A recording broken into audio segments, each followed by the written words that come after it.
Բարի երեկո, եթերում պրես կենտրոնն է։ Իմ գործընկեր Միքայել Մելքումյանի հետ նոր պրոյեկտ տնտեսական ալիք նախաձեռնության շրջանակներում շարունակում ենք մասնագիտական քննարկումները։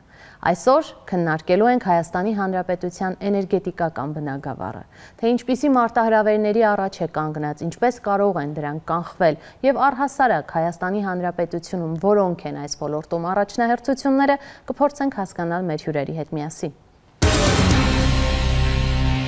Տիկին Իսայան, այո, իսկապես մեր այս նոր պրոյեկտում, տնտեսական ալիքում մենք քննարկում ենք տարբեր մասնագիտական հարցեր, անդրադարձ է կատարում նաև քաղաքական գործընթացներին, անվտանգային գործընթացներին, սակայն մենք այս թեման պատահական չէ, որ դուք գիտեք, որ մենք վաղուց էինք դա ծրագրավորում, այո, պլանավորել, որովհետև էներգետիկան դա տնտեսության ողնաշարն է, իսկ որպեսզի մենք մեր երկրի հզորությունը բարձրացնենք, ողնաշարը ուղղենք, հա,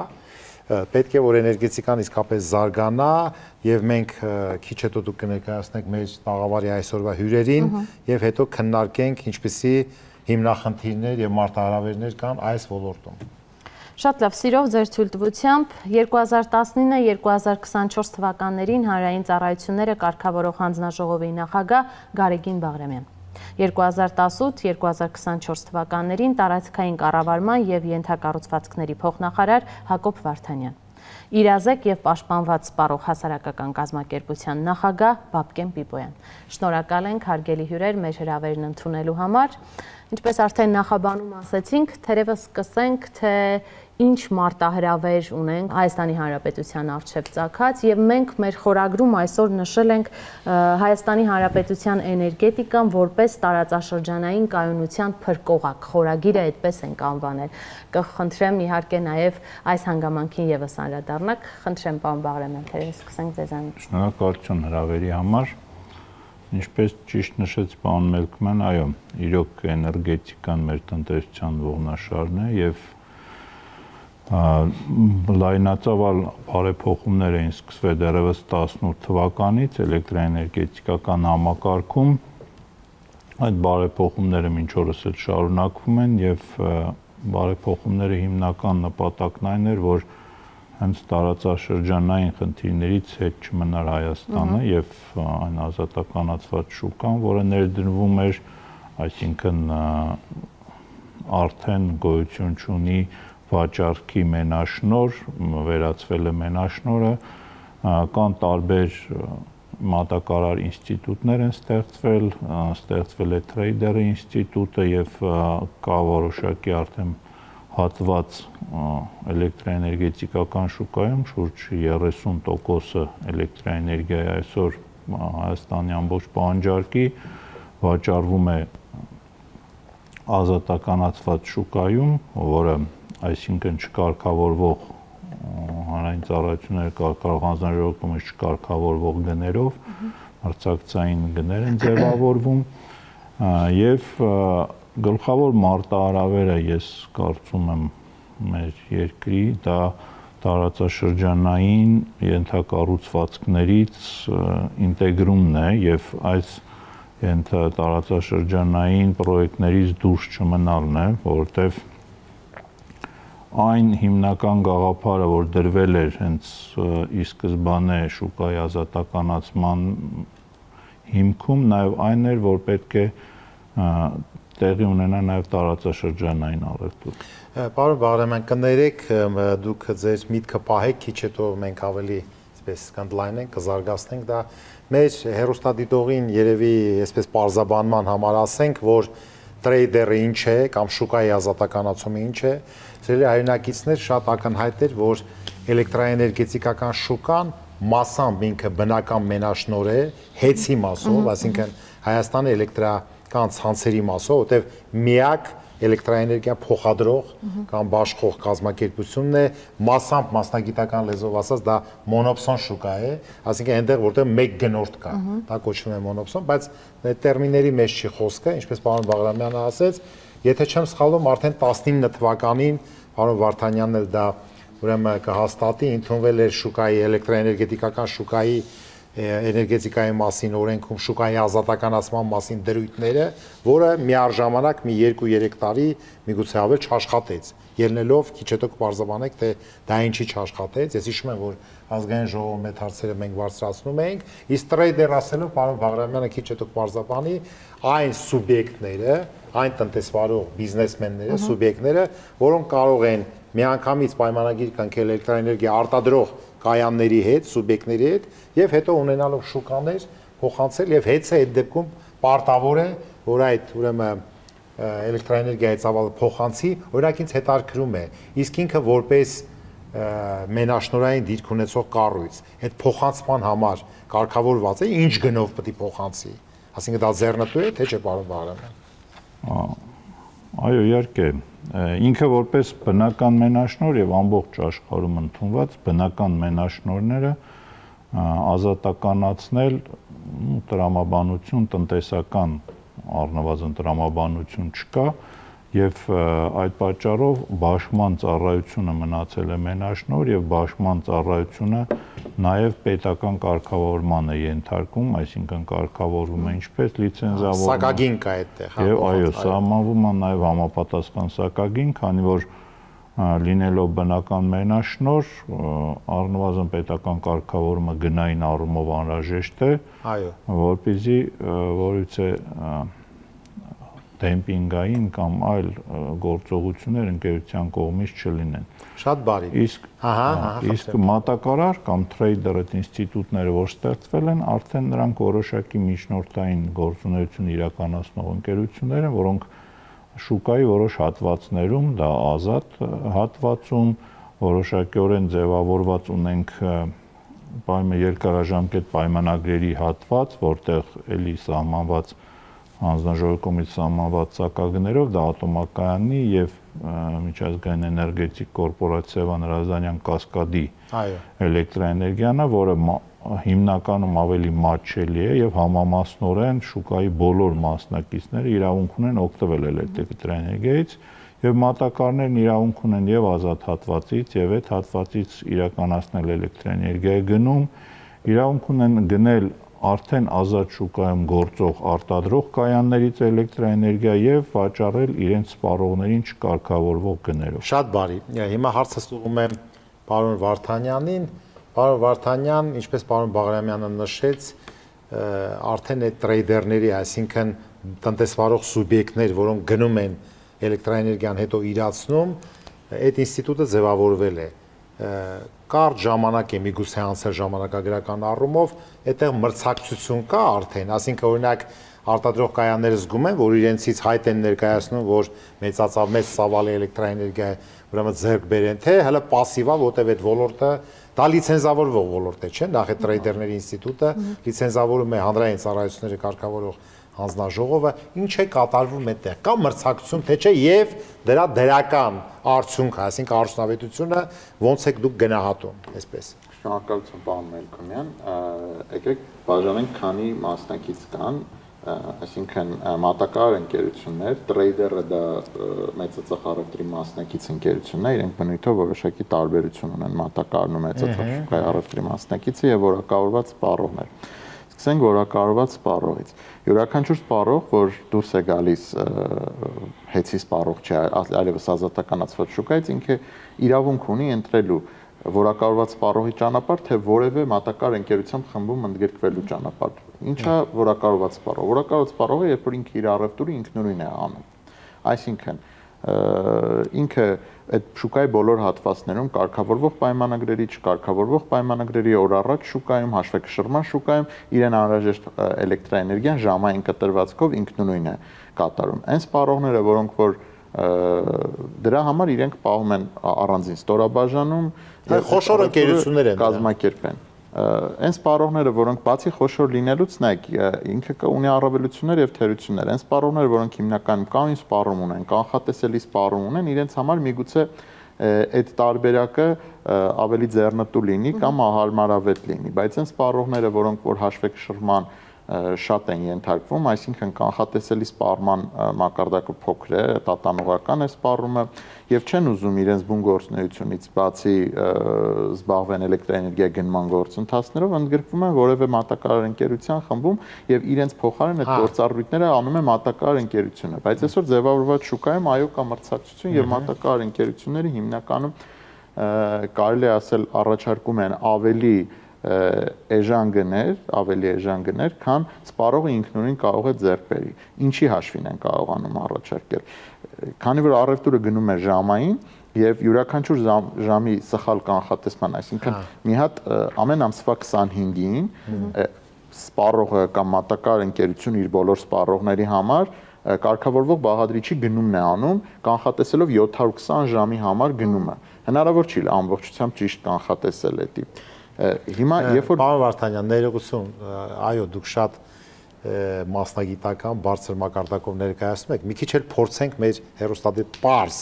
մի քիչ պարզ ներկայացնենք, որ շփոթ չառաջանա, ավելի պարզ, ավելի քան պարզ, շատ պարզ։ Հիմա ինքը երբ որ սխալ է կանխատեսում իր գնումը, իսկ ինքը անպայմանորեն ինչ որ շեղումներ ունենում է։ Ավել սպառման դեպքում ինքը ավելի թանկ է էլեկտրաէներգիան առնում, քան նախորդ գնացը, իսկ պակաս սպառման դեպքում իր ավելցուկը շատ էժանով վաճառում է։ Ու այդտեղ առաջանում է հաշվեկշռման ծախս ասված ամեն սպառող իր մոտ։ Իսկ երբ որ մատակարար ընկերությունում ընդգրկված են, ասենք, մի քանի ընկերություն, դիցուք 10 ընկերություն, հնարավոր չի, որ բոլորը միաժամանակ իրենց կանխատեսածից ավել սպառեն կամ պակաս սպառեն։ Մեկը պակաս է սպառում, մեկը ավել է սպառում եւ մատակարար ընկերության ներսում այդ հաշվեկշռման process-ը լինելով ինքը բաշխում է։ Այսինքն ոչ թե նրա պակաս սպառած էժանով վաճառում է, սրա ավել սպառածնել թանկով գնում է, իրար մեջ տալիս է ու առաջանում է այդ էֆեկտը։ Պարզ է, այսինքն մենք հասկացանք, որ դա մի ոլորտ է, որտեղ կան որոշակի ռիսկեր, որ պետք է այդ տրեյդերները վերցնեն իրենց վրա, այսինքն դու մի պայմանագիր ես ստորագրել, պակաս կլինի, թե ավել կլինի, քո գնումն ու իրացումը, դու քո ռիսկերը պետք է կառավարես, դու ես պատասխանատու, սա մեկ, շուկան այդպես է։ Եվ երկրորդ, այո, չէ, այդ դեպքում ինչ որ ռիսկեր կա, էլ ինքը պետք է իր վրա վերցնի, որ մեկը եթե չվերցնես, քո մոտ չի ստացվի։ Կարաս պայմանագրով չվերցնես, ասես դու պատասխան, բայց այդ դեպքում կգնա ինքնուրույն շատ բարի, ես ուզում եմ հիմա կարևոր բարեփոխումներից եւ կարևոր ձեռքբերումներից հենց մեկը նաեւ դա էր, որ ժամային պատասխանատվության մեխանիզմ դրվեց արդեն։ Այսինքն շուկայի ցանկացած սպառող պատասխանում է իր ժամային կանխատեսված էլեկտրաէներգիայի պանջարկի համար, որտեղ ինչ էր տեղ ունենում առաջ։ Դու կանխատեսում ես մի բան, ձևավորվում էր համապատասխան հաշվեկշիռը, հետո տեղ էին ունենում շեղումներ, կհիշեք տարիներ շարունակ, շեղումների արդյունքում էլեկտրաէներգիայի սպառման շեղումների արդյունքում համակարգում ձևավորվում էին օգուտներ կամ վնասներ, որոնք հետագայում փոխհատուցվում էին։ Եվ հետո սակագիններ էր բարձրանում։ Կարևորագույն կամ կարող է բարձրանալ, կարող է իջնել։ Ձեռքբերումներից մեկը այս շուկայի հենց այն է, որ ցանկացած շուկայի սպառող արդեն իր ժամային պատասխանատվությունն է վերցնում։ Շատ բարի։ Մենք Տիկին Իսահյան նաև մեր հեռուստադիտողներին հիշեցնենք, որ Հայաստանում ուրեմն արդեն 24 թվականին արտադրվել է ամենաբարձր նորանկախ Հայաստանի Հանրապետության պատմության մեջ 9 միլիարդ կիլովատ ժամից ավել էլեկտրաէներգիա, միգուցե հետո քննարկենք, որ մասնասպառվում, մենք արտահանում ենք ինչպես է եւ այլն, բայց մինչ այդ ես ուզում եմ հիմա ձայնը տալ պարոն Պիպոյանին։ Պարոն Պիպոյան, դուք արդեն այսպես պրեամբուլան քննարկման լսեցիք շուկայի ազատականացման մասին, թե դա ինչ դեր է խաղում ուրեմն սպառողների համար, ինչ բիզնեսներ առաջացան նոր, ինչ կարծիք եք, այս ամեն ինչը ի վերջո մեր սովորական քաղաքացիների կամ թեկուզ իրավաբանական սպառողների համար որոշակի բարենպաստ միջավայր ձևավորվում է, թե ոչ մի կապ չունի այս ամեն ինչը սպառողի համար։ Այն որ ձևավորումը այստեղ երկրորդ կարծիք լինել չի կարող, այլ հարց է, որ մենք ինչ որ բաներ արձանագրում ենք առանց համեմատական ցուցիչի։ Հիմա ասեմ ինչ եմ ասում առանց համեմատական ցուցիչի։ Շատ լավ է, որ մենք ունենք աճ, միանշանակ լավ է, բայց երբ որ մենք այս նույն աճը վերցնում ենք եւ հասկանում ենք, թե մեկ շնչին բաժին ընկնող, հա, էլեկտրաէներգիայի ծավալը սպառման, մեր երկրում ինչպեսին է, հասկանում ենք, որ փաստացի մենք շատ էլեկտրաէներգիա սպառող երկիր դեռևս չենք, այսինքն քիչ ենք սպառում եւ հետեւաբար առաջերտին մեզ հարցը պետք է հետաքրքրի, թե ոնց է ստացվում, որ մենք քիչ սպառում ենք։ Երկրորդը, երբ որ մենք դեսս օրինակը միշտ բերում եմ, հա, երբ որ ասում ենք 10-ը մեծ թիվ է, թե փոքր թիվ է, հա 4-ից մեծ է, 20-ից էլ 2 անգամ փոքր է։ Հիմնականում մենք մեր ռազմավարական պլանները, որ մշակում ենք որպես պետություն, դա ընդ որում մենակ էներգետիկային չի վերաբերում։ Երկարաժամկետ կտրվածքով ցուցիչներ դնում ենք, բայց կարճաժամկետ եւ միջնաժամկետ կտրվածքով այս ցուցիչները չենք դնում։ Ու եթե մի քիչ հետ գնանք 15 թիվ կամ 13 թիվ կամ կարանք ավելի հետ էլ գնանք, շատ ռազմավարական նշանակություն ունեցող փաստաթղթեր վերջնաժամկետի համար, հա, ինչ որ պարտավորությունների շրջանակ կամ ինչ որ ցանկալի արդյունքներ ուղենիշեր տվել ենք, հետո եկել ենք հասել ենք այդ թվին եւ փաստել ենք, որ դա չունենք։ Ինչի հաշվին ենք փաստել, որ դա չունենք։ Փաստել ենք մի բանի հաշվին, որովհետեւ միջանկյալ օղակում մոնիտորինգի գործիքներ մենք չենք ունեցել։ Հիմա էներգետիկ քաղաքականություն, երբ որ մենք ասում ենք էներգետիկ քաղաքականությունը, էներգետիկ սուվերենությունը, միայն ինքնաբավությունը կամ բազմաղբյուրությունը չի։ Երբ որ դու լրիվ ինքնուրույն չես կարող որոշես եւ լրիվ ինքնուրույն տնտեսությունը չես կարողանում ինտեգրես այդ համակարգին, այլևս էներգետիկ սուվերենության մասին բարդ է խոսել եւ ինչ ենք մենք ուզում, հա, այս հարցադրումը պետք է անել եւ իրատեսականության, իրատեսելիության չափումներ անել, հասկանալ որքանով կարող ենք այս սուվերենությունը բարձրացնել, բայց բարձրացնելով հանդերձ մենք պետք է ունենանք ցուցիչ։ Պայմանական այսօր 2300 է, այս 2300-ը որքան կարա դառնա, կամ այս 2300-ի մեջ ապրանքն ու ծառայություններ հետն են մտնում, արդյունաբերությունն էլ հետն է։ Արդյունաբերական զարգացման հեռանկարը որքան է։ Հիմա մենք չենք կարա իրականում քննարկենք տնտեսություն առանց տնտեսական բաղադրիչների կառուցվածքի առանձին քննարկելով մենակ էներգետիկան, որովհետև այդ նույն էներգետիկ համակարգը, այդ նույն տնտեսական ընդհանուր հեռանկարի հետ իհարկե, այդ դրա մասը։ Շատ բարի, պարոն Պիպոյան, ներողություն, Կինիսյան, ես ուզում եմ մեր հեռուստադիտողներին ուրեմն ասեմ, որ մեր հյուրերը եւ պարոն Բաղրամյանը եւ Հակոբ Վարդանյանը ուրեմն միջև երևի մի քանի ամիս առաջ, կարճ ժամանակ առաջ զբաղեցրել են շատ բարձր էներգետիկայի ոլորտը համակարգող բարձրագույն պաշտոններ, պարոն Բաղրամյանը հանրային ծառայությունների կարգավորող հանձնաժողովի նախագահ, Հակոբ Վարդանյանը ըստ էության պայմանական ասեմ էներգետիկայի նախարար, որտեղ մենք հատուկ նախարարություն չունենք, տարածքային կառավարման նախարարության կարգում ինքը տեղակալ է այդ գծով եւ ես երկար տարիներ ճանաչելով մեր երկու գործընկերներին պետք է ասեմ, որ հանրապետությունում բարձր կարողություններ, հմտություններ եւ գիտելիքներ ունեցող եւ փորձառություն ունեցող անձնավորություններ են, բայց ինձ համար ես չեմ թաքցնում, ուզում եմ այսպես թե գաղտնի բան չկա, շատ տարօրինակ թվաց, որ նույն օրը երկու մեր գործընկերները ուրեմն հրաժեշտ տվեցին իրենց պաշտոններին։ Ես ուզում եմ ասեմ, այդ պաշտոնները հրաժեշտ տալը միգուցե իրենք կասեն, բայց դրան նախորդել էր ոնց որ թե ինչ որ անընդհատ կենտրոնում Երևանի էլեկտրաէներգիայի անջատումներ, որը պայմանավորված էր Երևան գեսի, հեկի համապատասխան հրդեհի հետ, հետո եւ այլ։ Այս ուզում տեսնեմ ի վերջո դուք երկարատև փորձ ունեցող, ես կարծում եմ այսօր էլ այդքան հեշտ չի, տենց ուրեմն փոխարինողների իհարկե միշտ կարող է լինել, բայց այնուամենայնիվ ուզում հասկանամ, անկեղծ մենք այսպես գործընկերային խոսում ենք։ Ի վերջո ի՞նչն էր պատճառը, որ դուք հրաժեշտ տվեցիք ձեր պաշտոններին։ Մենակ անկեղծ, խնդրում եմ։ Սա փոքր երկիր է, փոքր պետություն է, բոլորը ամեն ինչ գիտեն։ Ի վերջո ի՞նչն է պատճառը, որտեվ եթե մեծ հմտություններ ունեցող մարդ հրաժեշտ տալի իր ես պրոֆեսիոնալիզմի մասին կասկած չունեմ։ Ուրեմն ինչ որ քաղաքական հարց ա եղել ի վերջո։ Քաղաքական ասել չեմ ասում կուսակցական, այլ ինչն ա եղել ի վերջո, որ ինձ համար օրինակ շատ հետաքրքիր է, մտահոգում է, ինչն է խնդիրը։ Պարոն Մելքումյան, ինչ ունի սկիզբ, ունի նաև ավարտ։ Որևէ խորքային կամ որևէ բան չեմ կարող նշել։ Կա երկրի ղեկավար, որը նշանակում է այս կամ այն պաշտոնին, հետո էլ երբ որ դժգոհություն ունենում աշխատանքից ազատում է կամ առաջարկում է։ Դժգոհությունները այնուամենայնիվ եղել են փաստորեն։ Ենթադրում եմ, որ եղել է ու նորմալ է դա։ Նորմալ է, որովհետև ոնց է ամեն մարդ ինքը երևի չի գնահատող իր աշխատանքի, այլ իր վերադասնա կամ Շատ բան, չէ, ստեղ ես ուզում եմ շատ իհարկե չծավալվենք, չկենտրոնանանք, չէ, այլ բան է, մեկ բան է, որ կա ռազմավարություն, ի վերջո կառավարության հնգամյա ծրագիր, որտեղ ինչ որ դրույթներ կան, այդ թվում Ես հիմա եթե էներգետիկայի թույլ մասով տաք, իհարկե, կառնամ։ եւ մեկ այլ բան է, որ դա էպիզոդիկ ինչ որ դրվագ է վերաբերվում, տվյալ փուլի ինչ որ ստացվեց, այդ է իմ մտահոգությունը։ Շատ լավ,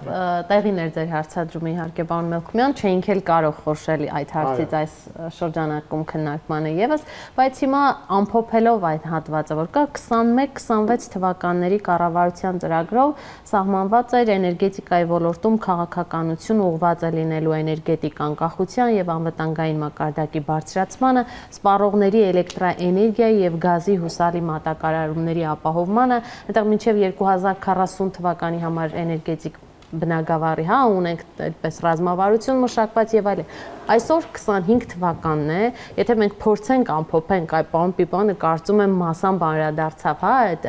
ցուցիչների հետ համեմատականին եւ այլն, պարոն Վարդանյան, այսօր արդեն կարող ենք ասել, որ այս ծրագիրը, որը որ կառավարությունը, ներողություն ներկայացրել է իր հնգամյա, տեսլականում, փաստորեն ըստ առաջին ձեր նախաբանի խոսքում բարեփոխումների տեսքով կատարվել են, մեծամասամբ խնդիրները մեր առջև դրված, թե այնուամենայնիվ կան այս ոլորտում առաջնահերթություններ մեր երկրում, որոնք դեռ պետք է կատարվեն։ Ես այսպես պատասխանեմ, մեծի մասամբ կատարվել են, բայց նաև այս տարիների ընթացքում առաջացել են նոր խնդիրներ ու առաջացել են խնդիրները նաև այն բարեփոխումների հետևանքով, որոնք կատարվել են։ Այսինքն երբ որ դու ինչ-որ մի բան անում ես, ոնց է, եթե դեղ ես խում, մի բանին օգնում է, ինչ-որ բանին էլ վնասում է։ Չեմ ուզում ասեմ վնասում է, բայց իր հետևից բերել է խնդիրներ, որոնք նորից լուծման կարիք ունեն։ Այսինքն մեր էներգետիկ անվտանգությունը բարձր։ Բայց որը չէր կանխատեսվել, որ կարող է բերի այդ։ Չէ, կանխատեսվել էր, բայց պարոն Բաղարամյանը իր խոսքում նշեց, որ մեր ամենամեծ մարտահրավերներից մեկը տարածաշրջանային ինտեգրումն է, այ օրինակ կառավարության ծրագրից իմ աշխատելու ժամանակ մեզ չի հաջողվել կառավարության նախատեսած ժամանակահատվածում այդ ինտեգրումները ապահովել, այս կամ այն սուբյեկտիվ եւ օբյեկտիվ պատճառներով։ Այսինքն այդ տարածաշրջանային տարբեր պրոյեկտներից դուրս է մնում Հայաստանի Հանրապետությունը։ Չասենք դուրս է մնում, բայց որոշակի ուշացումներ կան այդ ինտեգրման պրոյեկտներում տեխնիկական տարբեր խնդիրների պատճառով, հուսով եմ, որ կհաղթահարվեն դրանք։ Պարոն Վարդանյան, ես կարող եք կանխատեսեմ, որ դա վերաբերում է առաջի հերթին Իրան, Հայաստան, Հայաստան, Վրաստան, Վրաստան, Ռուսաստան, այդ ամբողջ այդ ինչ են ասում միջանցքին, էներգետիկ, այդպես ասեմ, եւ դրա հետ կապված, քանի որ Տիկին Իսահյան, մենք երկար այս հարցը քննարկել ենք, ի վերջո մենք նաեւ գազ ստանում ենք Իրանի Իսլամական Հանրապետությունից, քիչ հետո կանդրադառնանք, այդ հարցը միշտ արծարծել ենք եւ գազը ստանալուց հետո, քանի որ սանկցիաների տակ է եղել միշտ ուրեմն Իրանը, մենք 1 խորանարդ մետր գազի դիմաց միշտ տվել ենք 3 կիլովատժամ էլեկտրաէներգիա, եւս ինչ որ մի բան 1-1.5 մեզ մնացել է որպես օգուտ համակարգում, որպեսզի մենք այդ գազամողով ներկրվող գազը, որը տարեկան մոտ 400 միլիոն խորանարդ մետր է, եթե չեմ սխալվում, ավելացնենք մի 3 անգամ կամ 4 անգամ, դա թույլ է տալիս, այդ 750 մմ թողունակության այդ գազամուղը չենք կարողացել, որովհետև այդ բարձրավոլտ էլեկտրահաղորդման գծերը բոլորը շատ լավ գիտենք, 10 տարի չենք կարողանում ավարտին հասցնենք, չգիտեմ ում մեղքով, 10 տարի, ուրեմն Իրան-Հայաստան այդ բարձրավոլտ էլեկտրահաղորդման գծերը չի ստացվում, որպեսզի մենք ավելի շատ էլեկտրաէներգիա փոխանցենք եւ ավելի շատ գազ ստանանք, ավելի շատ օգուտներ ունենք։ Ինչն է խնդիրը։ Պարոն Մելքումյան, 19 տարի, 19 թվականին է սկսել, 2018 թվականին, երբ մենք պարոն Վարդանյան համատեղ նախարարությունում անցել ենք աշխատանքի, կատարված է եղել ընդհանուր աշխատանքի առավելագույնը 2%-ը 2018 թվականին։ 2018 թվականից մինչև 2024 թվականը ծրագիրը Իրան-Հայաստանի մասով ավարտված է, կարծում եմ 85-ից 90%-ի շրջանակներում ծրագիրը։ Ինքը լավ ցուցանիշ է թե վատ, ես կարծում եմ լավ չի, պետք է ավարտենք։ Իսկ ի՞նչն է խանգարում, որ հիմա ավարտին հասցնենք, ինչ։ Չէ, այս պահին էլ աշխատանքներ գնում են, շատ բազմաշերտ են այդ խնդիրները եղել, սկսած կարողություններից, մեր ունեցած, վերջացված իրանական ընկերության կարողություններով, Samir International-ը, այո, ընկերության կարողություններով եւ առաջացող խնդիրներով շինարարության ընթացքում։ Ես ճիշտ եմ հիշում, որ Գորիսում կա ենթակայան, որ այդ ենթակայանը Նորավան գյուղում, Գորիս չհասած։ Որ գյուղում։ Նորավան, ահա, խնդրեմ։ Այսինքն այդ ենթակայանը կա, թե հիմա թե գոյություն չունի։ Կա, ինքը մոտ 90% ավարտված է, ինքը արդեն 100% ավարտված կլիներ, բայց ցավոք սրտի այնտեղ տրանսֆորմատորների պղնձի գողություններ տեղի ունեցել, ըստ երևույթին հստակ ժամանակը ֆիքսված չի, ըստ երևույթին պատերը 44 օրյա պատերազմի ժամանակ է տեղի ունեցել, որը նորից հետ գցեց ենթակայանի ավարտման։ Այսինքն այդ տրանսֆորմատորը ինչ որ մի հատ մատիտ կամ գրիչ չի, ոնց է, ինչ որ առանձին մասեր են թալանել, տարել թե գողացել։ Պղինձը մեջից ամբողջությամբ քանդել, տարել էին, դա օրեր, նույնիսկ տասնյակ օրեր է տևել, ըստ երևույթին։ Նո, պետաքննություն ա գնում, չեմ կարող ավելի մանրամասներ ես չգիտեմ, բայց նմանատիպ խնդիրներ առաջացել են, գծերի վրա գողություններ ա տեղի ունեցել այս ընթացքում, այսինքն երբ որ կառուցված հողերի ձեռքբերման հետ կապված խնդիրներ անընդհատ ինչ որ խոչընդոտներ առաջացել ա, բայց 18 տարի, պարոն Վարդանյան։ 2018 թվականից է ռեալ աշխատանք գնացել, 2006-ից 18 թվականների ընթացքում 1%-ն է կատարված եղել աշխատանքների։ Ես նույնիսկ թվերով կարող եմ հիշել 2018 թվականի մարտ ամսին, երբ ես առաջին անգամ առնչվել եմ ծրագրին, եթե չեմ սխալվում, 710 հենարանից 17 հենարանի բետոնացման աշխատանքներ կատարված եւ 6 հենարաներ մոնտաժված։ Եթե չեմ սխալվում, մոտավորապես այդպիսի թվեր էր եւ կառուցված էր ենթակայանի Պարիսպի մոտավորապես կեսը, ուրիշ ոչ մի բան։ Այդ էր ամբողջ ծրագիրը։ 18-19 մինչև 44 օրյա պատերազմը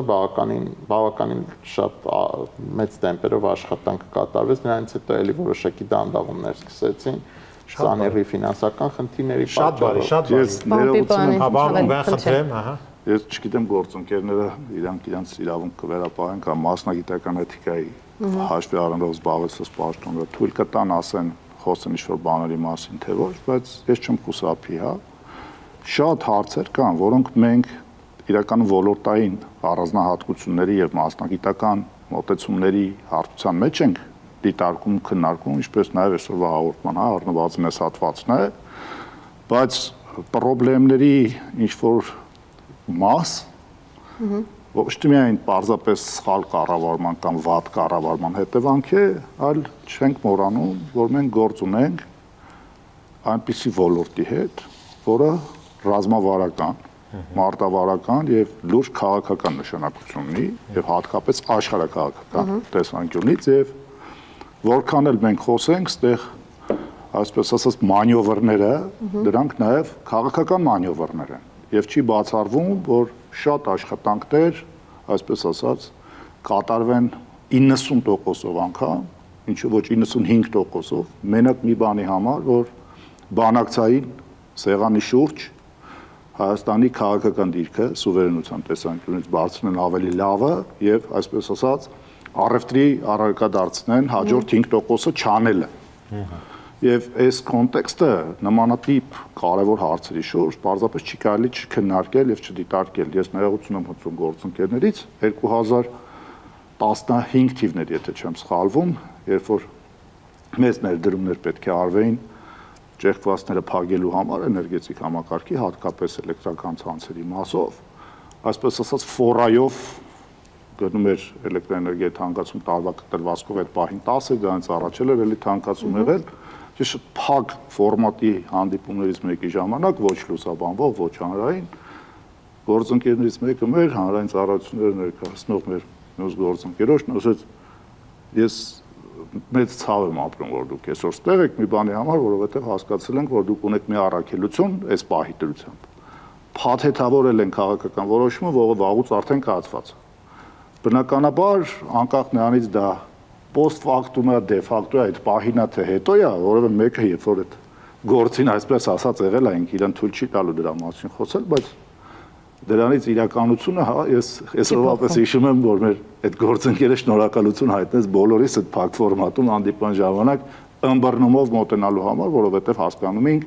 ինչի հետ գործ ունենք, որովհետև բառից բուն իմաստով կարծը քաղաքական խնդրին տալու էր լուծում, այդ թվում ինքը թիրախավորվելով։ Այսինքն նմանատիպ խնդիրները առանց քաղաքական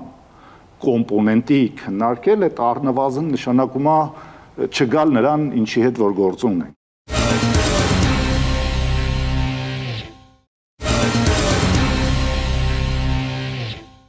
քանի որ տիկին Իսայան խոսեցինք կատարված կամ չկատարված ինտեգրացիոն գործընթացների մասին, քանի որ ես ինքս էլ ազգային ժողովում եղել եմ նորաստեղծ Եվրասիական տնտեսական ինտեգրման եւ տարածաշրջանային ուրեմն հարցերի մշտական հանձնաժողովի նախագահը, բնականաբար Հայաստանը ԵԱՏՄ-ին միացել է նրա ստեղծման երկրորդ օրը։ Հունվարի 1-ին ստեղծվել է, հիմնադրվել է ԵԱՏՄ-ն, Ռուսաստան, Բելարուս, Ղազախստան, հունվարի 2-ին Հայաստանը միացել է արդեն այդ ստեղծված ԵԱՏՄ կառույցին։ Սա այս խնդիր է, մենք այսօր միգուցե դա չենք քննարկի, թե ինչի մենք հիմնադիր չենք եղել, այլ երկրորդ օրն ենք միացել, սակայն տարիներ շարունակ, պարոնայք գործընկերներ, պարոն Բաղրամյան, պարոն Վարդանյան, պարոն Պիպոյան, ուրեմն մենք ասում ենք, որ մենք ինչ էինք ասում, Եվրասիական տնտեսական միությունը դա ոչ թե միայն ընդհանուր շուկա է, դա արդեն ընդհանուր շուկայից ավելի բարձր աստիճան է, որտեղ միասնական շուկա է։ Այդ առումով անընդհատ թմկահարվում էր տարիներ շարունակ, որ միասնական էներգետիկական շուկան ԵԱՏՄ-ում կկայանա, բայց կա ժամկետ, դա 2025 թվականն է։ Ես ուզում եմ մի հատ հարցը սուղում եմ, տեսնենք թե ով ձեզնից ավելի կուզենա պատասխանի։ Հիմա 2025 թվականում ենք գտնվում, այդ միասնական էներգետիկ շուկան ի վերջո կայացել է, թե էլի պետք է հետաձգենք, թե եւ այլ, խնդրեմ։ Ես որպես վերջին 6.5 տարին Հայաստանի կողմից բանակցող ասեմ, բայց ոչ վերջին մոհիկան։ Չի կայացել այս պահին։ Մի հատ հստակ ասեք, էլի, չի կայացել։ Չի կայացել։ Ի՞նչն է խնդիրը։ Եկեք բաժանենք երկու մասի, էներգետիկական շուկան, այսինքն էլեկտրաէներգիայի շուկա եւ գազի շուկա։ Առանցին կանդրադառնանք։ Էլեկտրաէներգիայի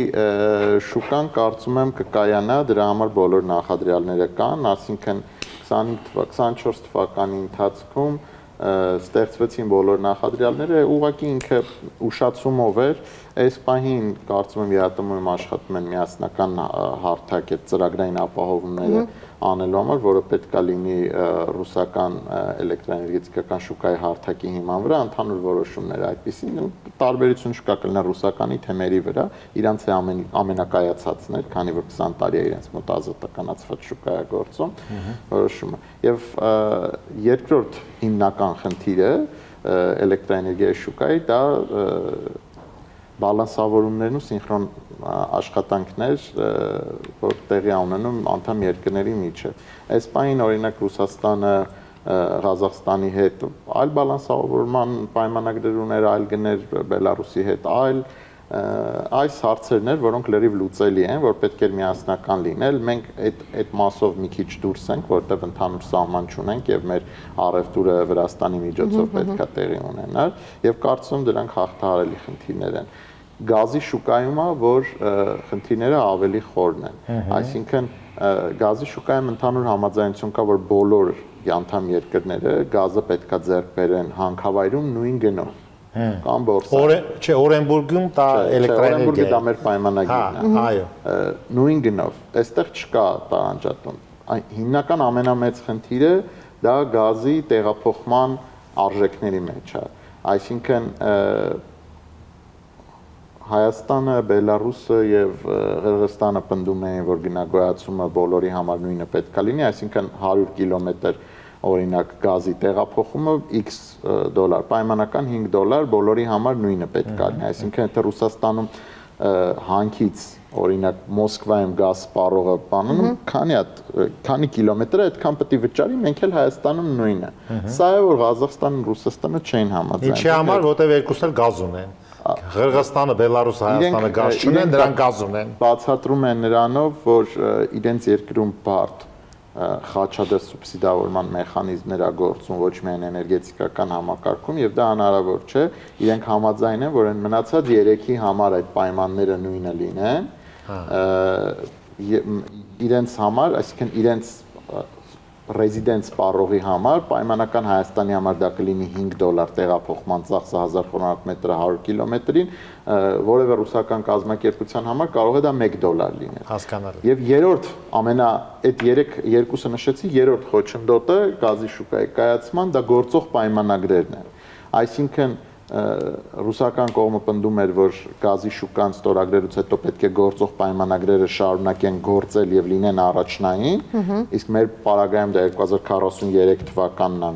որը մենք 13 թվականին ենք, չէ՞, ստորագրել։ Այո, 2043, Բելարուսի պարագայում չեմ հիշում 2030 քանիսն է, որը անիմաստ է դարձնում այդ փաստաթուղթը, այսինքն մենք ստորագրում ենք ենթադրենք 2025 թվականին մի փաստաթուղթ, որից չենք օգտվելու, կապ չունի դա լավ է, այսինքն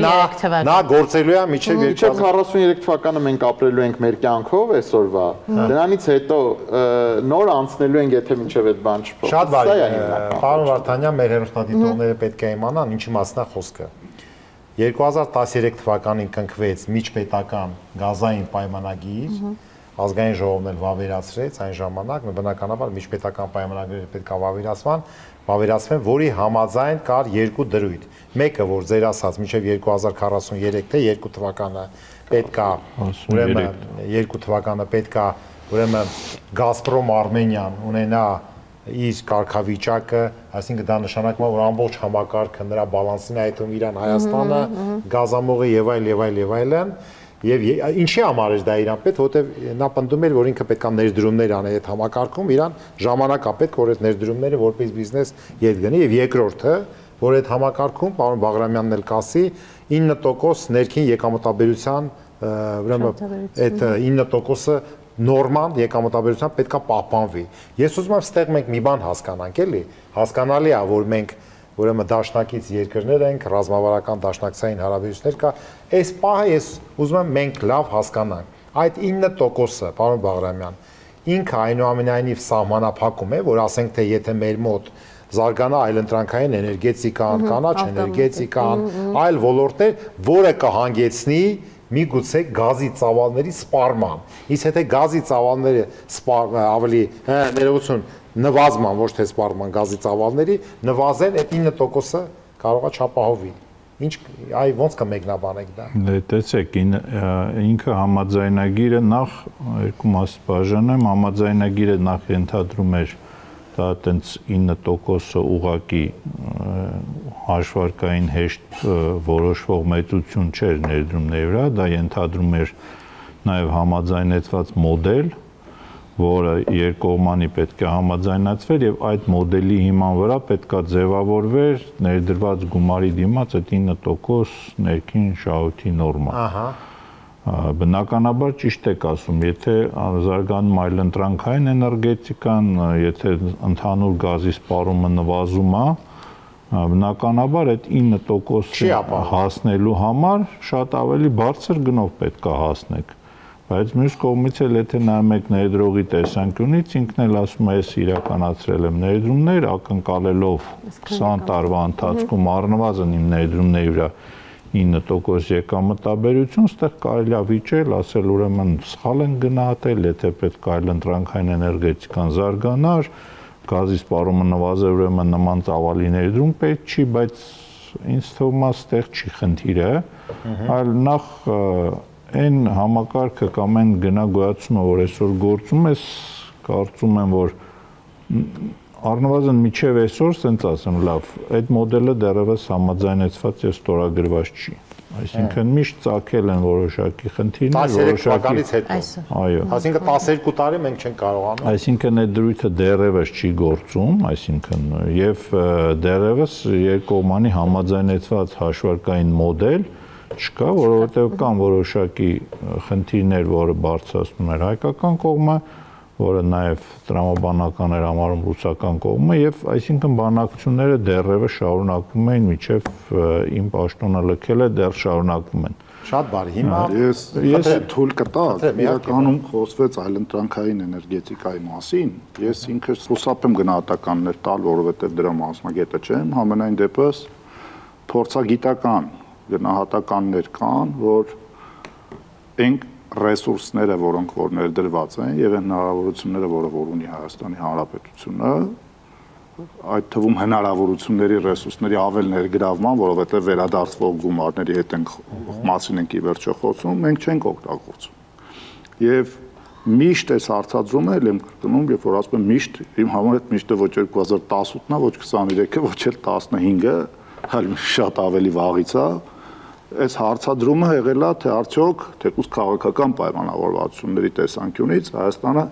որոշակի գազի սպառման ծավալի ապահովման պարտավորություն, թեկուզ բանավոր կամ քաղաքական պայմանավորվածություն ունի, որովհետև ի վերջո եմ ասում, եթե դուք էլ դա նկատեցիք, երբ որ մենք էլեկտրաէներգիան, այսպես ասած, այլ ընտրանքը կարողանում ենք ավելի էժան ստեղծել, մենք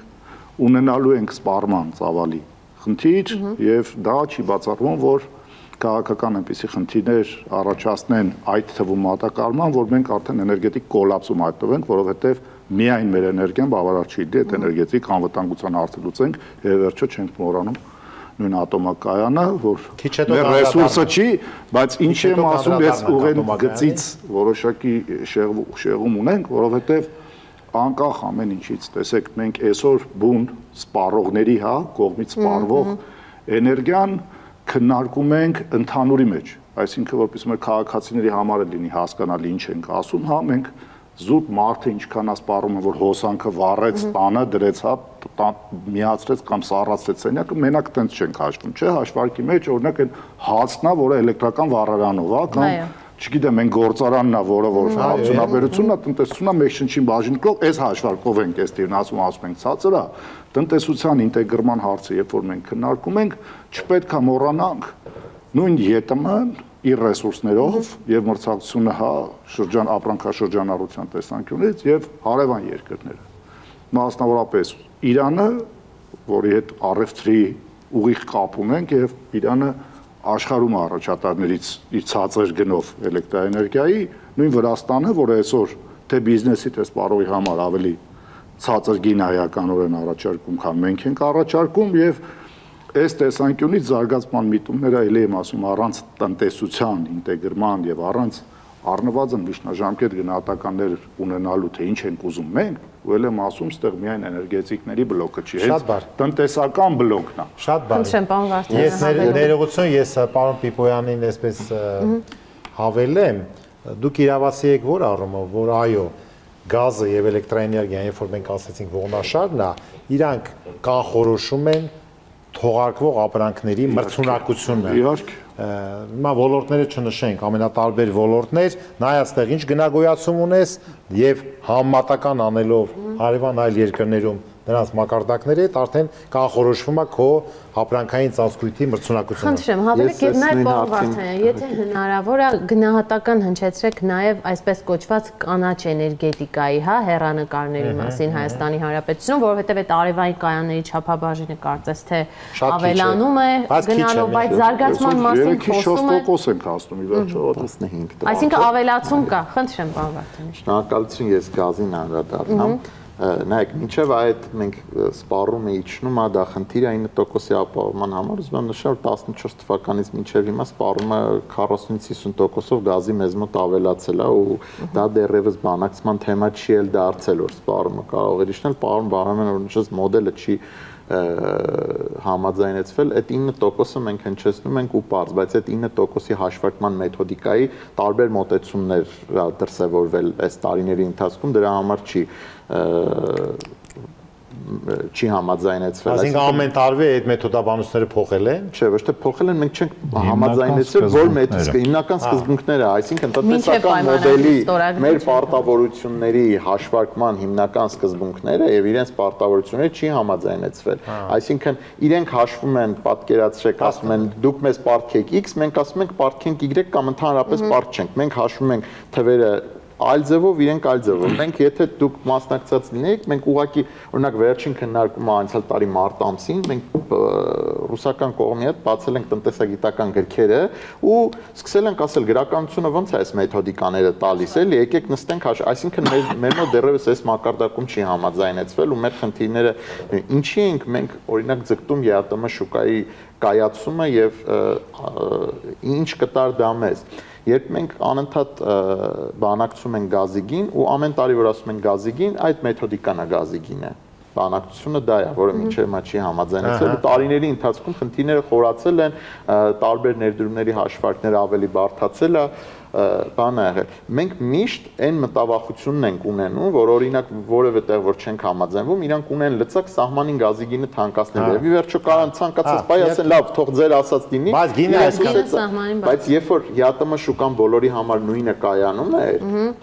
այդ լծակը վերանում է։ Այդ լծակը վերանում է, սա էր մեր հիմնական բանը, որ պայքարում էինք։ Այսինքն մենք ասում ենք այդ ժամանակ հավասարը հավասարի սեղանին կարող ենք նստել եւ բանակցել ելակետային տվյալների օգտագործման։ Պարոն Վարդանյան, ներողություն, մենք մեր հեռուստադիտողներին ասենք, որ իսկապես, երբ որ կայանում է միասնական շուկան, ընդհանուր, հետո ավելի բարձր հաշվան միասնական շուկան, այդ չէ որ անդադ ասում ենք, իսկ Ռուսաստանը ինչ գնով է սահմանի վրա տալիս։ Տարիներ շարունակ 1000 խորհրդ մետրը $165 եւ ամեն տարի անդադ ասում են հեսա կբանակցենք, երևա կփոխվի թե չի փոխվի, հենց որ դա կայանա, սիրելի հեռուստադիտող, արդեն այդ գործիքը կչեզոքացվի եւ կլինի միասնական միջավայր եւ նաեւ բիզնես կառույցներն էլ, ձեռնարկություններն էլ էներգետիկ ուրեմն գործոնի օգտագործման առումով համադրելի կլինեն, արդեն հավասար վիճակում կհայտնվեն, կմնա միայն այդ տրանզիտը, չէ, երևի վերաստանալու։ Կմնա միայն, այսինքն ներդրումների դիմաց մեր վերադարձվող այսինքն հետ վերադարձվող գումարը շահութաբերության ապահովում է, այդտեղ կարա այդ քննարկումը երկու կողմ նստում են մասնագիտական բանավեճի։ Հիմա մասնագիտական բանավեճը որոշակի պահերի կարար ընդհատվել եւ մեր մտավախությունը, որ ի վերջո, երբ որ ասում ենք չէ, սա մենք պարտավորություն չենք, կարային իրենք ցանկացած պայեսեն։ Բայց եկեք այս մասը ամփոփելու համար եւս մեկ անգամ ֆիքսենք, որ առայժմ այն 2025 թվականի մասին, որը որ խոսում էինք, այսօր 2025 թվականին իրականություն չի, ու ելի մենք խոսում ենք հետաձգման մասին։ Տեսեք, ընդհանուր շուկայում շատ կարևոր սկզբունք է նույնիսկ Հայաստանի համար, որ սահմանվել է, որ բոլոր մնացած ԵԱՏՄ երկրների համար տեղափոխման գինը լինելու է նմանատիպ, այսինքն նույն ձևավորոշվելու։ Այդ սկզբունքը նույնիսկ որ 18 թե 20 թվականին համաձայնվեցեց ու արդեն ներառված է գազի համաձայնագրում, այդ արդեն բավական մեծ ձեռքբերում է մեր համար, այդ գնագոյացման համար սահմանին։ Նույնիսկ ինքը էլի որոշակի անարդար մոտեցում է կոնկրետ Ռուսաստանի ներքին սպառողների համեմատությամբ, բայց ինքը արդեն մեծ ձեռքբերում է մնացած ԵԱՏՄ երկրների շրջանակներում։ Շատ բարի։ Անդրադառնանք կանաչ էներգետիկային էլ խնդրում եմ եւ անցնենք առաջ։ Առաջին խոսքում էր ուզում ասել, որ այսինքն մենք մեր թիրախները առաջանցիկ տեմպերով ենք ասել վերականող էներգետիկայի, մենք ասում ենք մինչև 2030 թվականը ունենանք 1000 մեգավատ դեպքային հզորության արևիկայաններ, ես կարծում եմ, որ մենք այդ ցուցանիշին առաջիկա տարվա ընթացքում կհասնենք, այս պայն արդեն համակարգում 800 մեգավատից ավել միացված կայաններ կան ինքնավար եւ արդյունաբերական մասշտաբի, բայց դա սա բերել է իր հետ խնդիրներ, ինչ խնդիրներ, այսինքն էլեկտրական ռեժիմների կարգավարման խնդիրների է բերել, որը օրեցօր մեծանում է։ Օրեցօր շատ է բարդանում, որտեղ արևի էներգիան արտադրվում է ցերեկվա ժամերին եւ երեկովա պիկին չկա, այսինքն շատ པարզ թվերով որ հեռուստադիտողը հասկանա, դիցուկ 1000 մեգավատ ցերեկը սպառում ունենք։ 700 մեգավատ հիմա մենք տեսնում ենք 700-750 մեգավատ ցերեկը արև ենք ունենում։ Երեկոյան ժամին սպառումը հասնում է 1200 մեգավատ, արևը 0։ Դու ամեն օր չես կարա այդ բազիսային կայանը միացնես, անջատես։ Սա երկու լուծում ունի։ Այսինքն միջհամակարգային էլեկտրագծերը, որոնք վերջնական լուծում չեն, որովհետև հարևանը չի հանդուրժելու, որ դու ցերեկը իրան հոսանք տաս, երեկոյան չտաս։ Մենք էլ չենք հանդուրժի, որ մեր տանը ցերեկը հոսանք տան, երեկոյան չտան, մեկ էլ գիշերը տան, որովհետև եթե դու այլընտրանքը պետքա պահես, այն մնացած ժամանակ էլ պետք չի։ Բայց դա որոշակի կարգավարական ճկունություն տալիս է։ Մենք այսօր եկել ենք այն վիճակի, այնքան ենք թույլ տվել, սա մեր ռազմավարությունն էր, որ տեղական ռեսուրսը շատ օգտագործվի, բայց այսօր պետք է ստեղծվեն, ես կարծում եմ, թիվ 1 այն առարկայական խնդիրը, ռազմավարական այսօր, կարգավարման խնդիրն է եւ պետք է ստեղծվի պայմաններ, օրենսդրական պայմաններ, որպեսզի կուտակի շքայանները զարգանան Հայաստանում։ Ու ոչ թե, եթե մենք մի տարի, երկու տարի առաջ խոսում ենք պետությունը բերի մի մեծ կուտակի շքայան դնի, ասենք չեմ 500 մեգավատ, 300, 600, հիմա պետք է դա բավարար չէ, այսօր Հայաստանում 2-3000 մեգավատ պետք է կուտակել, որպեսզի կարգավարենք գործող արևի կայանները եւ հետևից եկողները, որոնք լիցենզավորվել են արդեն։ Այսինքն ստեղծել միջավայր։ Այդ միջավայրի ստեղծման համար էլի շուկայի ազատականացման գործիքը պետք է օգտագործվի։ Այսօր շուկայում ազատականացված է, բայց հաշվեկշռումը պետական կարգավորման է ենթարկվում, այսինքն այն բոլորի ավելությունները պետությունն է առնում, բոլորի պակասորտները պետությունը լրացնում է պետական ընկերության միջոցով։ Երբ որ սա ազատականացվի, մեզ մոտ կլինի դասական ազատական շուկա, որտեղ էլեկտրաէներգիայի գինը ցերեկվա ժամերին այ հիմա կհասնի 0-ի կամ մինուսի, այսինքն մինուսի, եւ երեկոյան ժամերին կամ պիկի ժամերին էլեկտրաէներգիայի գինը կբարձրանա։ Եվ այդ կուտակի շքայանը երբ է դառնում ձեռնատու բիզնեսի համար, երբ որ օրվա ընթացքում էլեկտրաէներգիայի գնի տարբերությունը որոշակի քանակի է հասնում։ Այսօր եթե դա լինի մոտավորապես 40 դրամ, կուտակի շքայանները կլինեն լավ բիզնես։ Դա միակ ճանապարհն է այսօր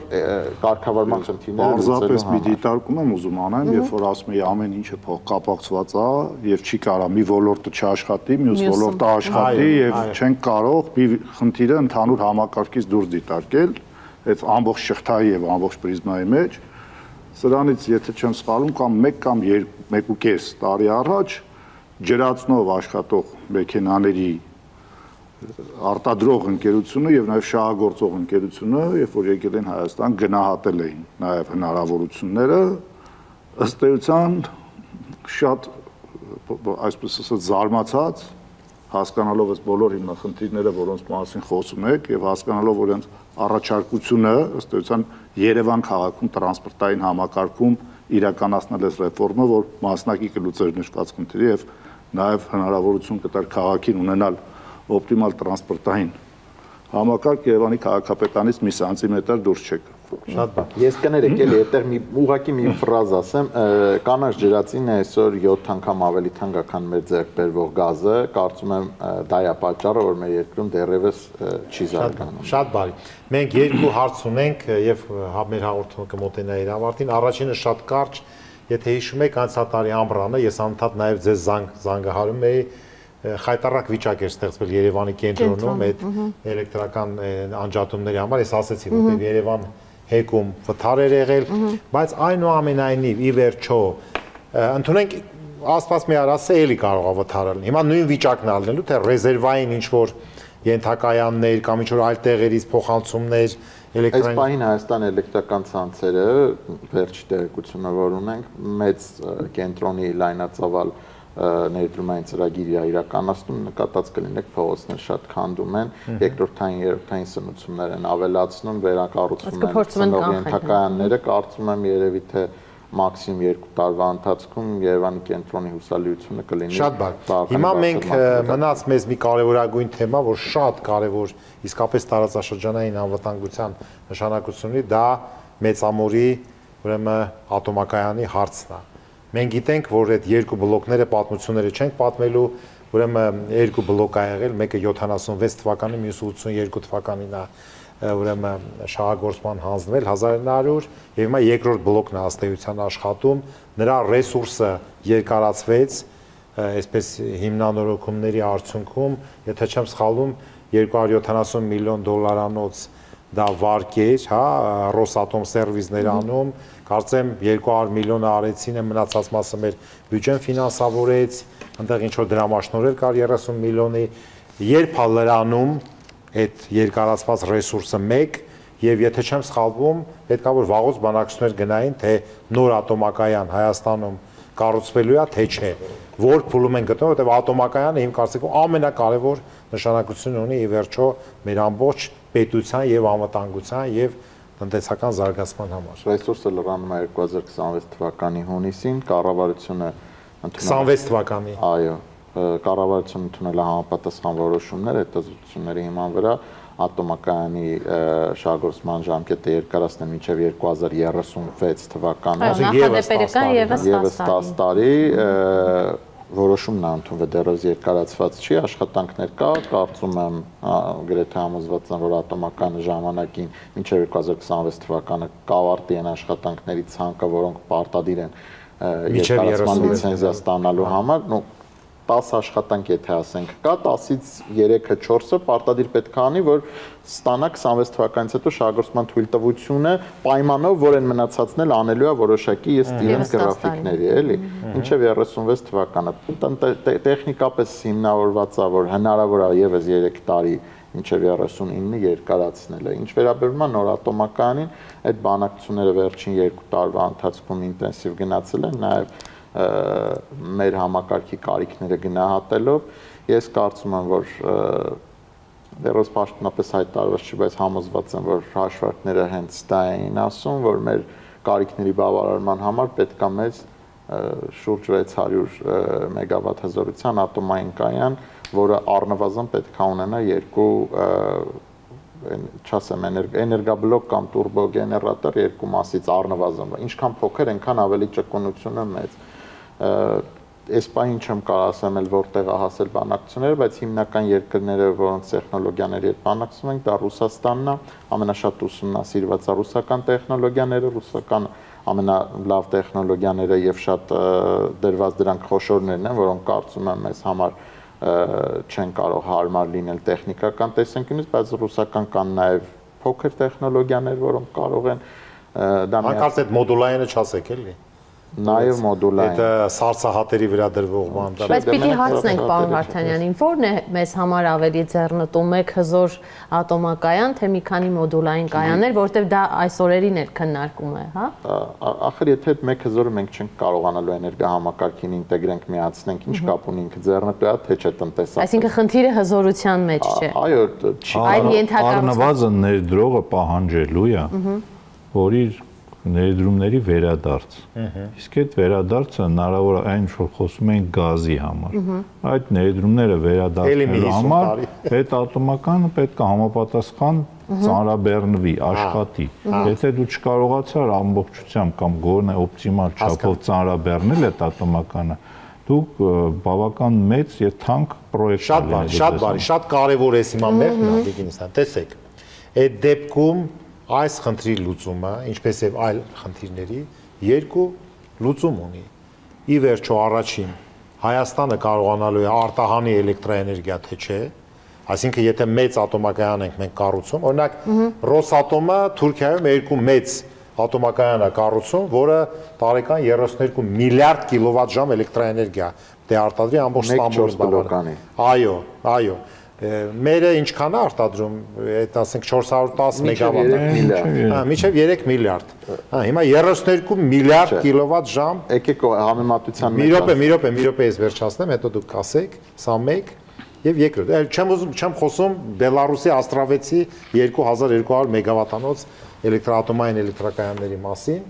ուրեմն սա 2 եւ երրորդը։ Այսինքն Հայաստանի տնտեսությունը պետքա զարգանա, չէ՞։ Ես հեռու եմ մտքից, որ էներգատար արտադրությունները պետքա զարգանան, ի վերջո ասեցի, արտահանում էլեկտրաէներգիայի, եւ երկրորդ, քո տնտեսությունը ի վերջո պիտի զարգանա։ Դու պետքա տարի առաջիկա, որ ասում եք, թե այսքան տարվա մեջ արտվան ներդրողը հանի, համաձայն եմ, բայց նախորդ 10 տարի եւ պլյուս եւս առաջիկա 10 տարում, որ դուք ասում եք սպառումը 40-50 ուրեմն տոկոսով աճել է, գազի մասին իհարկե ասեցիք, մենք մեր տնտեսության աճի տեմպերը ոնց ենք պատկերացնում։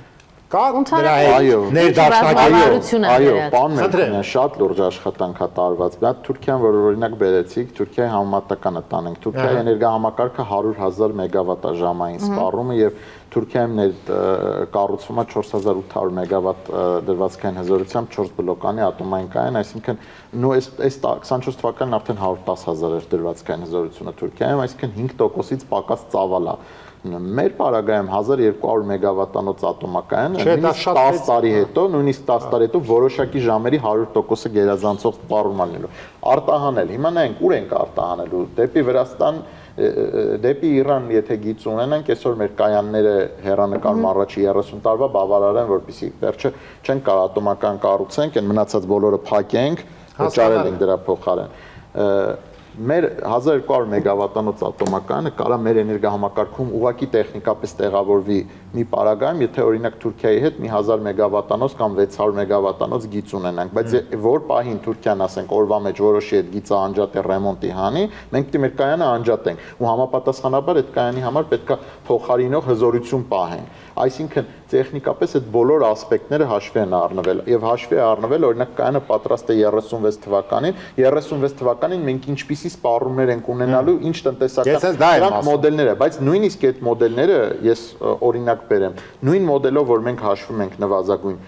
երբ որ 2008-ին հաշվել են այդ մոդելով մենք չենք հասել այդ ցուցանիշներին երբ որ 2008 թվականի փաստաթղթերը ես նայում էի տեսնում էի որ 2008 թվականին երբ որ բանակցում էին 1000 մեգավատանոց ատոմակայան կառուցել եւ էլեկտրաէներգետիկական համակարգի օպերատորը էկոնոմիկայի նախարարության տնտեսական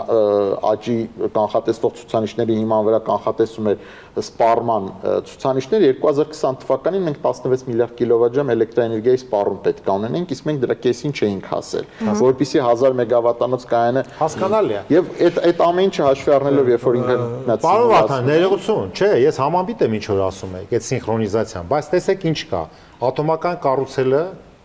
խաղ ու պարտ չի լուրջ քաղաքական պատասխանատվություն է ռազմավարական սցենար է պահանջում տնտեսության զարգացումը լուրջ քաղաքական պատասխանատվություն է ենթադրում այսինքն եթե դու տարեցտարի ընդունում ես աճի տեմպեր Իհարկե տնտեսությունը կառուցվածք ունի, դա էլ կարող է փոխվի։ Եվ այդ աճի տեմպը տնտեսության կառուցվածքային տեղաշարժերը համահունչ չեն այն խոշոր ներդրման հետ, որ դու ատոմակայան ես կառուցում, որը նաև մեր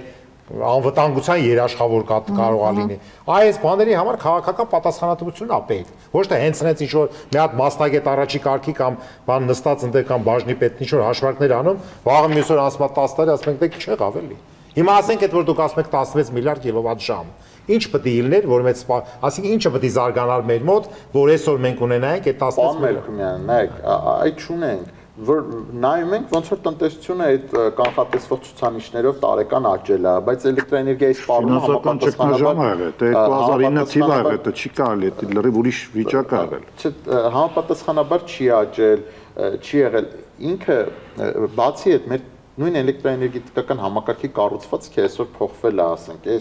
այս քանակի, որ մենք արևային կայաններ ենք կառուցել, 3 տարի առաջ նույնիսկ որևէ մեկը չէր հավատա, որ այս քանակի արևային կայաններ։ Իհարկե դա միայն ու միայն կառավարության վարած քաղաքականության արդյունքն է եղել ի նպաստ դրա, այսինքն ամեն ինչ արել է կառավարությունը, որպեսզի դրանք շատանան, սուբսիդավորել է, շատ թեթև են լիցենզավորման պրոցեսներն եղել, ամեն ինչը շատ թեթև կարգավորում ընդհանրապես շատ դրա համար զարգացել է։ Շատ բարի, բայց դե ընտրենք էլի։ Հարգելի գործընկերներ, մենք ամփոփում ենք մեր հաղորդումը, եթե ասելիքներ կամ մեկական րոպե խնդրեմ պարոն Բաղրամյան եւ ամփոփենք։ Շնորհակալ եմ պարոն Մելքումյան հրավերի համար, դե շատ թեմաներից խոսեցինք, իհարկե դեռևս շատ երկար էլ կարող ենք խոսել, ամենագլխավոր մարտահրավերը ու ինձ թվում է էլեկտրաէներգետիկական համակարգում շարունակում մնալ մեր ենթակառուցվածքների կառուցումը, այսինքն ու ամենակարևորը ես այսօր իմ գնահատմամբ արդեն դառնում է Հայաստան-Վրաստան ենթակառուցվածքի սինխրոն եւ շատ կայուն կապ ունենալը, որովհետեւ մենք ուղղակիորեն դուրս ենք մնալու տարածաշրջանային ծրագրից։ Այ ասում ենք ԵԱՏՄ ընդհանուր շուկան հետաձգվում է եւ այլն, բայց որևիցե մի օրի 25 թվականին չլինի թե 27-ին ինքը գործելու է։ Ու այն էֆեկտները եւ այն արդյունքները, որ կարող էր այդ շուկան բերել, մենք առնվազն չենք ստանա, եթե չունենանք այդ կայուն կապը։ Այդ նույն կապը մեզ հնարավորություն կտա ավելի ճիշտ եւ ավելի ասենց ասեմ համարձակ քայլերով կանխատեսել նույն ատոմակայանի հզորությունը։ Համաձայն եմ։ Ինքը կլինի 600 մեգավատ թե 1000 մեգավատ, էլի կախված է այդ ենթակառուցվածքից, որտեղի նրա արտադրանքի իրացման արտահանման առնվազն կարելի է նույնիսկ մենք ռուսական կողմից ժամանակին անցած տարի քննարկում ենք, որ որոշակի կայուն էլեկտրաէներգիայի արտահանման պայմանագիր ունենալ, եթե կառուցում ենք այս մեծ կայանը։ Այսինքն դա հնարավորություն որ դդմաշենի եւ այրումի փոխակերպիչ այդ կայանները պետքա շարք մտնեն, գործարկվեն, որպեսզի իսկ ինչ վիճակում է դա ի վերջո։ Պարոն Վարդանյանը նորից Մաքսեն գործընթացակը։ Լավ է։ Վերջին Ներողություն էլ մենք չենք տեսնում, որ ինչ խոսում են։ Գորիսում ենթակայանը թալանել են, այդ գծերը 15 տարի չկա։ Այս ինչը սենց ալնում, միասնական շուկա։ Այդտեղ էլ ֆինանսական ճգնաժամը կապ չուներ։ Ներողություն, այս ինչ տեմպ է։ Այս սենց տնտեսական միության տեմպը բավարար է, թե չէ։ Անկեղծել մի հատ ինչի ձևով Վրաստանը շատ տարբերվում է Հայաստան-Իրանի պատմությունից, Հայաստան-Վրաստանի պատմությունը։ Չէ, չեմ ասում նույնն։ Հա, չէ, պատմությունը նա է, որ երկրում միշտ եղել են մասնագետներ, եղել են կարծիքներ, որ դա այս բանը մեզ համար պետք չի կառուցել կամ տնտեսապես ձեռնտու չի ու երկարել է այդ քննարկումները կառավարությունը բազմիցս կայացվել է որոշումներ շարունակել ծրագիրը, կասեցնել ծրագիրը, սա է ներողություն կասեցնել, գնդակահարել, այս ինչի քրեական գործ։ Նայեք, օրինակ էր բերվում, շատ կարճ ասեմ, Վրաստանը կառուցել էր Թուրքիայի հետ 700 մեգավատ դրվածքային հզորությամբ։ Երևի 10 տարի առավելագույնը 50 մեգավատով էր փոխոսք լինում Թուրքիայի հետ ու լինում էր օրինակ տարվա մեջ մի 2-3 ամիս այդ 50 մեգավատով ու մեզ մոտ կային մարդիկ, որոնք օրինակ էին բերում, ասում էին տանենք մի քանի 100 միլիոն դոլար դնենք, որ չկա փոխոսք, չկան պայմանագրեր, չկան պարտավորություններ։ Եկավ 2022 թվականը, երբ որ Թուրքիայում էլեկտրաէներգիայի գները աննկարագրելի բարձր էին, Վրաստանը վրացի գործընկերները 700 մեգավատով 24 ժամ 300 օրից ավել մենակ 22 թվականին Թուրքիա արտահանում արեցին ու իրենք ասում էին որ այդ 1 տարվա մեջ մենք 10 տարվա գործ արեցինք այսինքն այդ ծախսը փակեցինք որովհետև գերշահույթներ ստացանք հիմա ես էլ այդ նույն սկզբունքն ունեմ որ ենթակառուցվածքը պետք է ունենաս որ երբ հնարավորությունը կա դու կարողանաս օգտվել այդ հնարավորությունից ներողություն մի բան էլ մոռացանք շատ կարևոր դիգի Իրանում այս կներեք էլի բայց մինչև դա լինելը շատ դժվար էր հակափաստարկել են մարդկանց որոնք ասում են ինչ եք տանում այդ փողը թաղում Իրանում որոշակի էներգետիկ ճգնաժամային ինչ որ վիճակներ կար մի որոշ ժամանակ առաջ հովհարային Իրանում միշտ սեզոնային ճգնաժամ կա Այսինքն ամառվա սեզոնին իրանց մոտ սպառումը կտրուկ աճում է, թվերով էլի ասեմ, 40000 մեգավատը դառնում է 85000 մեգավատ սպառումը։ Շատ բարի։ Ու մի քանի ամիս այդ խնդիրն ունեն։ Շատ լավ։ Անկեղծ են կարծիքին են, որ ձեր այս հաղորդման ընթացքում մի անգամ էլ այս էներգետիկ կարևոր ոլորտին անդրադառնանք մի այն դիտակետից, որից այսօր մենք անդրադարձ չարեցինք, որովհետև յուրերի ձևը ոչ մեկ այդ ոլորտով խոսելու իրավասություն էլ չուներ, բայց սկսել եմ դրանով վերջացնեմ էլ, հա դրանով։ Մենք իրականում շատ էներգիա սպառելու տեղ ունենք։ Մենք քիչ ենք սպառում, դա վիճակագրությունն է ասում։ Հետևաբար իրականում վիճակագրությունն ասում որ քիչ ենք սպառում։ Հիմա ես ին վրա կարամ բերեմ։ 2 տարվա կտրվածքով մենք մեր տան մեջ 2.5 անգամ ավելի շատ հոսանք ենք սկսել սպառել։ Ինչ ենք սկսել սպառել, որտեվ էժան է։ Իմ համար դարել է էժան արդեն այս հոսանքը։ Հիմա երբ որ մենք քննարկում ենք տնտեսական հեռանկարները, տնտեսական հնարավորությունները, ցավոք սրտի քննարկում ենք խառը աշխարհի պարագայում։ Երբ որ քիչ առաջ քննարկվեց 2008-ի փաստաթուղթը, բնականաբար 2008-ը հաջորդեց 2009 ֆինանսական ճգնաժամի տարին եւ դա տարիների հետո չէր կարողանալու իր ազդեցությունը չունենալ։ Հուսանք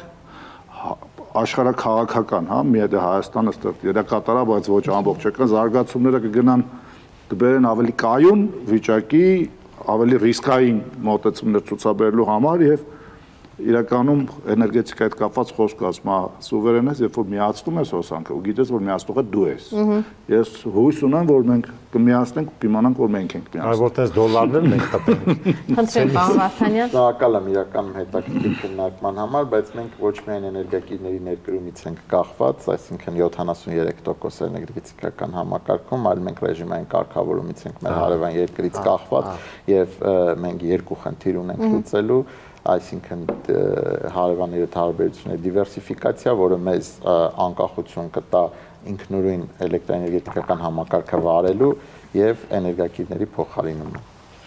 Շնորհակալություն։ Շատ բարի, ես էլ եմ կարծում, որ մենք իսկապես բավականին բարձր համակարգ քննարկումներից արեցինք էներգետիկայի ոլորտի։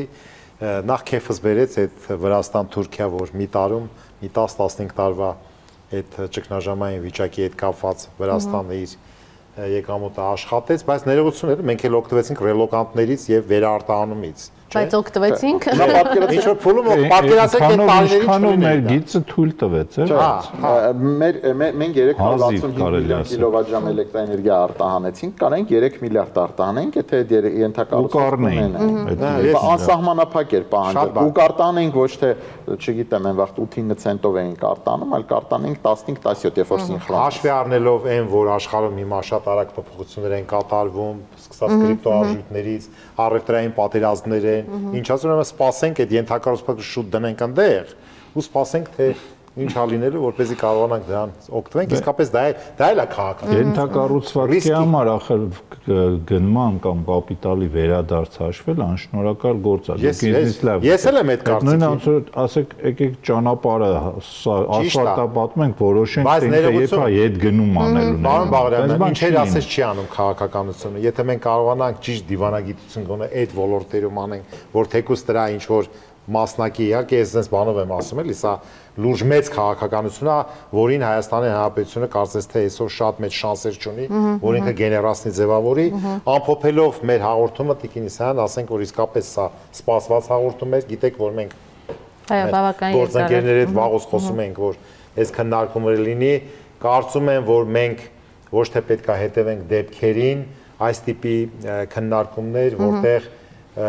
մարդիկ ովքեր որ ունեն վաստակ, այսինքն երկար տարիներ փորձառություն ունեն այս ոլորտներում, հասարակական կազմակերպություն, որը ելի երկար տարիներ հետևում է գործընթացներին եւ իր կարծիքը, իր գնահատականները միշտ տալիս է, այդ թվում սպառողների տեսանկյունից, ինչևից է